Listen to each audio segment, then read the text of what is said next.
मैंने तुम्हारी प्रार्थना सुन ली। कमलेश जैसे पापी को उसके किए की सजा भगवान खुद देगा। उसके गंदे खून से तुम्हें अपने हाथ रंगने की कोई जरूरत नहीं। आंटी, मैं जानता हूं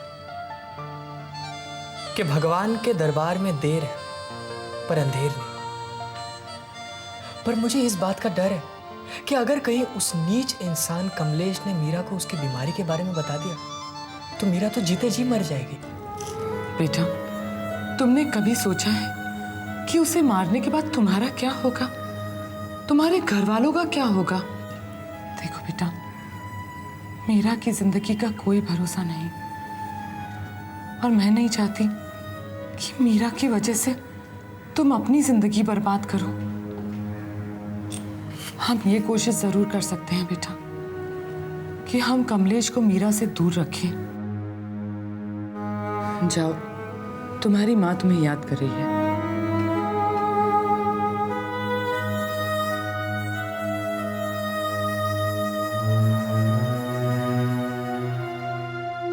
पंचम बेटा, तुम्हारी माँ कमलेश की वजह से काफी घबराई हुई है। हालांकि मैंने इन्हें समझाया कि वो बहुत जल्द पुलिस की गिरफ्त में होगा।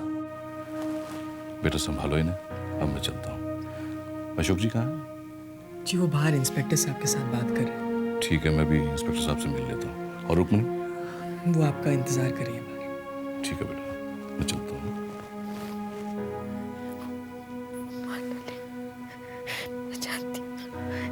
पंचम, वो मार डालेगा मेरे बच्चे को, मार डालेगा मेरे बच्चे को। आपके बच्चे को कोई भी नहीं मारेगा, मैं हूं ना। आप ये खौफ अपने दिल से निकाल दीजिए।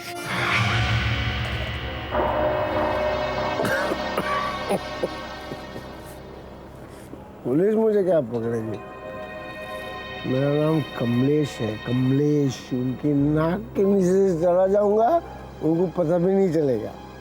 कमलेश को पकड़ रहे हैं, कमलेश। कमलेश। पंचम, कोई याद रखे न रखे, तुम ये नाम जरूर याद रखना और अपने भगवान से यही प्रार्थना करना कि तुम्हें मुझसे दूर रखे, बहुत दूर।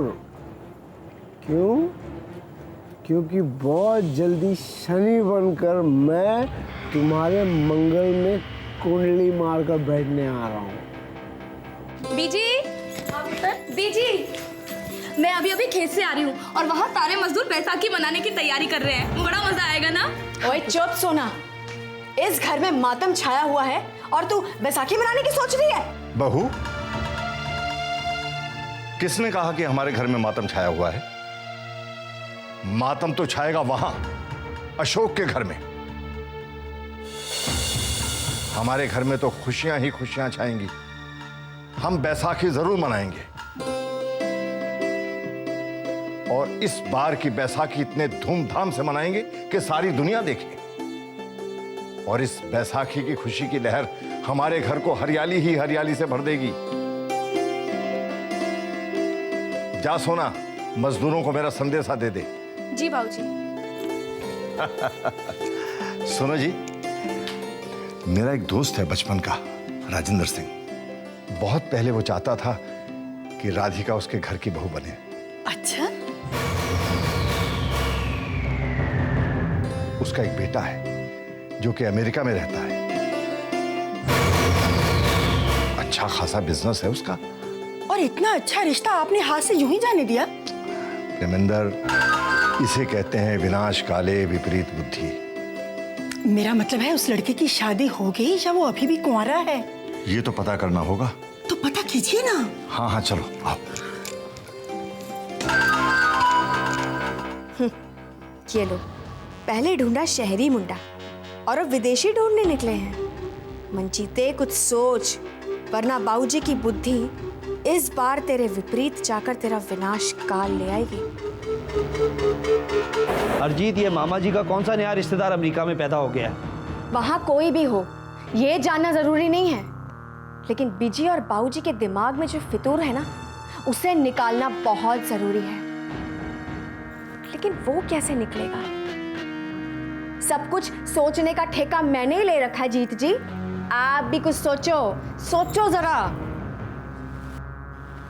इसका तो एक ही इलाज है। इससे पहले मामा जी वहां रिश्ता तय करें, हम अपना लड़का लाकर उनके सामने खड़ा कर देते हैं। वो तो सामने आएगा ही, लेकिन इस वक्त समस्या कुछ ज्यादा ही गंभीर है जीत जी। आप नहीं समझ रहे हो। पहली बात तो ये, बिजी और बाबूजी के दिमाग में कीड़े पनपने ही नहीं देने। और दूसरी बात ये, चलो अगर हरपाल का पता चल भी गया और हम उन लोगों के साथ सारी बातें तय कर ली, फिर भी उसे सामने लाने में कुछ वक्त तो लग जाएगा ना। ऐसा ना हो इस बीच बिजी और बाबूजी उन लोगों से बात कर बैठे। ये बात तो तू ठीक कह रही है मंजीत, कोई जुगाड़ करके मामा जी के दिमाग से फतूर ही निकाल देते हैं। अब लेकिन तू पहले हरपाल का पता तो कर। ये ले फोन और अपनी उस पर जाई को फोन कर।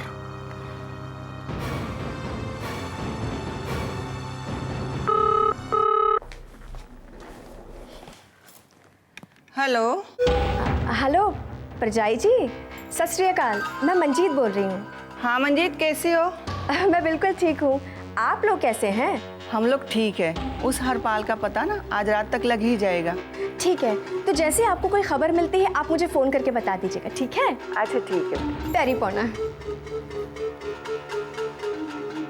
जीत जी, बहुत जल्द उन लोगों का पता हमें चल जाएगा।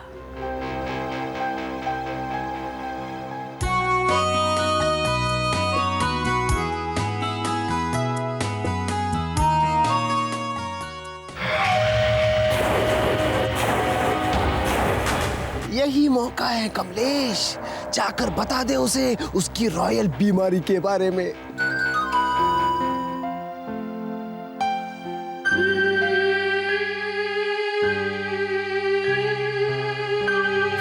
क्यों मिलेगा नहीं क्या? नहीं यार, मुझे देखकर खामखा परेशान हो जाएगी। चलते हैं।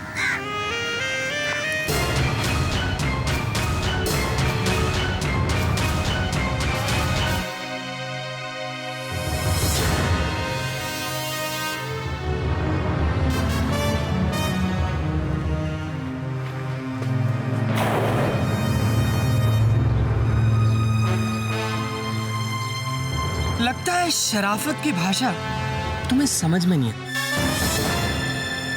इसे राहुल की भाषा समझानी पड़ेगी और फिर इन्हें सरकारी मेहमान बना देना होगा। क्यों? पंचम, मैंने तुम्हें पहले ही बोल दिया है, तुम मेरे रास्ते में। कौन किसके रास्ते में आ रहा है ये तो सिर्फ पुलिस ही बता सकती है ना? नहीं, मैं नहीं डरता पुलिस से। बीरा,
कैसी हो मिसेस राजेश्री रमन? तुमने यहाँ फोन क्यों किया? ये बताने के लिए कि इस कलयुग में भी द्वापर युग के कुछ किरदार मौजूद हैं, जैसे कि तुम में और कुंती में ज्यादा फर्क नहीं है। तुम दोनों के नसीब बहुत मिलते जुलते हैं। तुम्हारे नसीब में या तो वरदान में मिला बेटा पंचम है या फिर तुम्हारी कोख में पल रहा मेरा बच्चा। बकवास बंद करो तुम। ठीक है, बंद कर दिया देता है, पर अब जो कह रहा हूं वो ध्यान से सुनो। मैंने तुम्हारे पंचम को मौत के मुंह में डाल दिया है। क्या? चाहो तो जाके चौराहे पे देख लो, इसकी लाश तुम्हें खून में लथपथ तड़पती मिलेगी। झूठ, बिल्कुल झूठ। झूठ बोल रहे हो तुम मेरे पंचम को कुछ नहीं कर सकते।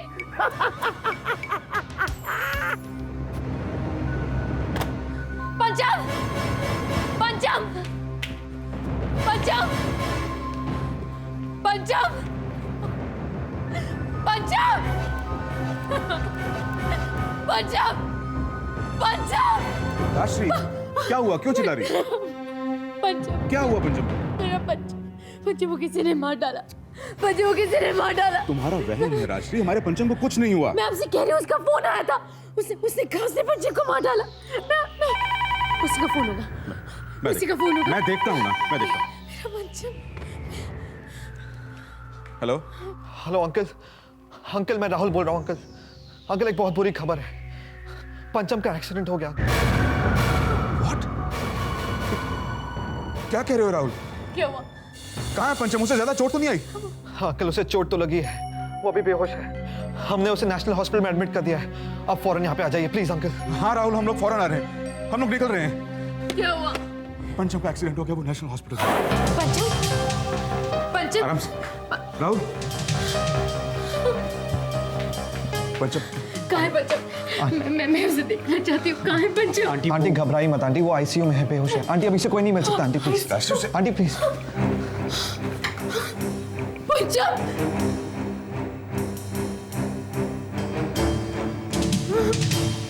पंचम,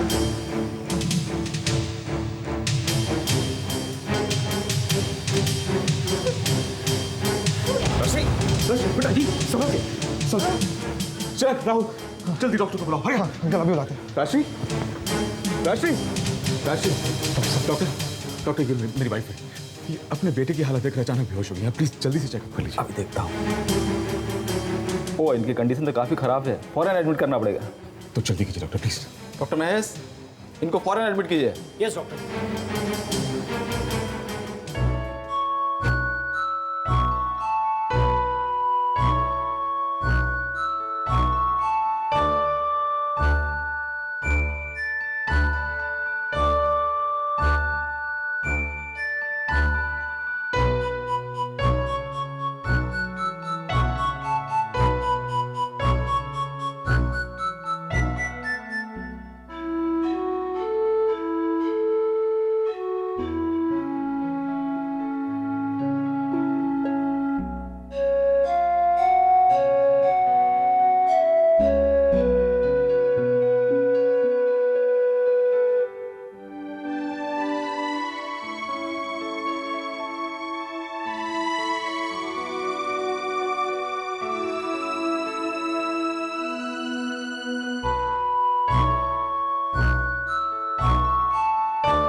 mister Raman.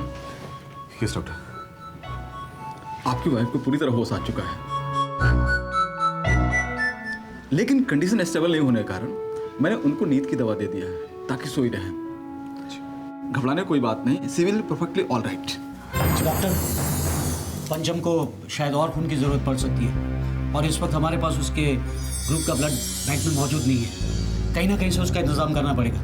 Please doctor. Mister Raman ji, नजदीक में ब्लड बैंक है, मैं लिख के दे देता हूँ, अभी फौरन इंतजाम करा दीजिए। श्योर। अंकल आप यहीं पर रहिए, आपकी यहाँ पे ज्यादा जरूरत पड़ सकती है। हम दोनों जाकर लेके आते हैं ना। हाँ भाई बिल्कुल। बहुत बहुत बधाई हो। बधाई हो जी, बधाई हो आप सब लोगों को। मैं क्या जट्टा विसाखी दी बधाई देन आ गए, तैयारी करके आए हैं? मालको पूरी तैयारी है जी, तुसी हुक्म करो। आ देखो जी, फिर चक दे फट्टे।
जी मुंह मीठा करो। रब के आगे माथा टेक के आई हूँ कि इस बैसाखी को सबकी झोली खुशियों से भर दो। रब आपकी दुआ कबूल करे। हम भी बैसाखी के त्योहार में सबको मंगल कामनाएं देते हैं। सबका जीवन खुशियों से भरा रहे। सही। सबको मिठाई बांटो जी।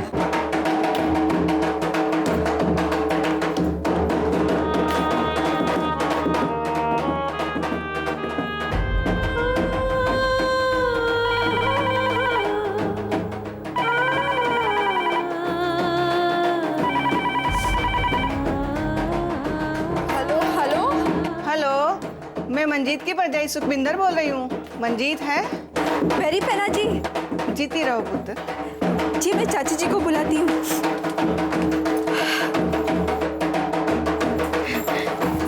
चाची जी क्या है आज के दिन इतनी दुखी है? जाए लोगों के साथ पकड़ा पाले। जा जा जा। चाची जी आपकी परजाई जी का फोन है। तुम जाओ जाओ जाओ। हाँ चल ना राधिका, हर साल की तरह इस साल भी हो जाए। नहीं सर।